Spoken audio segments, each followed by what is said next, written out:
মরার 2 ঘন্টা আগে মুখ বন্ধ, কেন করতে করতে জীবন দেবে। আল্লাহ রাসূল বলেছেন, কোনো ব্যক্তি যদি সারা জীবন পাপ করে আর মৃত্যুর সময় কলেমা উচ্চারণ করে যদি মারা যায়, শুধু কলেমা মুখে থাকার কারণে আল্লাহ তার জীবনের সব গুনাহ মাফ করে দেয়, সব।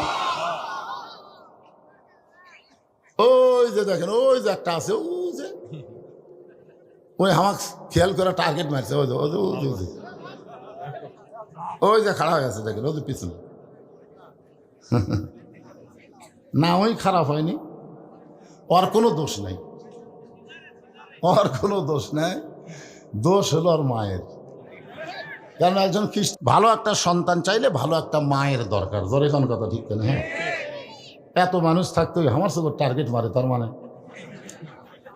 এত ছোট অবস্থা টার্গেট মারে, ওই বড় হলে তো গুলি মারবি, জোরে কোন কথা, ঠিক না?